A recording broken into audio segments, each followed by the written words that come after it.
การปรับเพดานเงินสมทบประกันสังคมมีผลกระทบกับใครบ้าง การปรับเพดานเงินสมทบประกันสังคมจากเดิมสูงสุดอยู่ที่ 15,000 บาทขยับขึ้นเป็นขั้นบันไดจะมีผลกระทบหลักๆกับผู้ประกันตนมาตรา 33 และนายจ้างค่ะ โดยแบ่งกลุ่มผู้รับผลกระทบดังต่อไปนี้ 1. กลุ่มมนุษย์เงินเดือนที่มีรายได้เกิน 15,000 บาทค่ะนี่คือกลุ่มเป้าหมายหลักของการปรับโครงสร้างนี้โดยจะมีผลในรูปแบบของการจ่ายเพิ่มแต่ได้คืนเพิ่มผลกระทบด้านการจ่ายเงินเดิมที่เคยถูกหักสูงสุดที่750 บาท 5% ของ 15,000 บาทถูกหักเพิ่มขึ้นตามเพดานใหม่เช่นเพดาน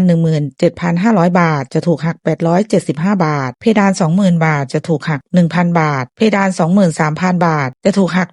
1,150 บาทผลกระทบด้านสิทธิประโยชน์ก็จะได้เพิ่มเช่นกันนะคะเนื่องจากฐานเงินเดือนที่ใช้คำนวณสูงขึ้นสิทธิประโยชน์ที่จะได้รับเงินสดคืนก็จะสูงขึ้นตามไปด้วยได้แก่เงินบำนาญชราภาพจะได้เงินบำนาญต่อเดือนสูงขึ้นอย่างมีนัยสำคัญในระยะยาวเงินทดแทนการขาดรายได้กรณีเจ็บป่วยทุพพลภาพหรือลาคลอดจะคำนวณจากฐานใหม่ทำให้ได้เงินชดเชยต่อวันสูงขึ้นเงินว่างงานกรณีลาออกหรือถูกเลิกจ้างจะได้รับเงินชดเชยรายได้สูงขึ้นคำนวณจากฐานเงินเดือนสูงสุดที่เพิ่มขึ้นผลกระทบกลุ่มที่2ก็คือนายจ้างผลกระทบก็คือนายจ้างมีหน้าที่สมทบเข้ากองทุนเท่ากับลูกจ้างดังนั้นเมื่อเพดานปรับขึ้นนายจ้างก็จะต้องจ่ายเงินสมทบให้กับลูกจ้างที่มีเงินเดือนเกิน 15,000 บาทในอัตราที่สูงขึ้นตามไปด้วยทำให้ต้นทุนด้านบุคลากรของบริษัทเพิ่มขึ้น 3. กลุ่มเงินเดือนที่รายได้ไม่ถึง 15,000 บาทจะไม่ได้รับผลกระทบใดๆคุณยังคงถูกหักเงินสมทบ 5% ของเงินจริงเท่าเดิมและได้รับสิทธิประโยชน์เท่าเดิมไม่มีการเปลี่ยนแปล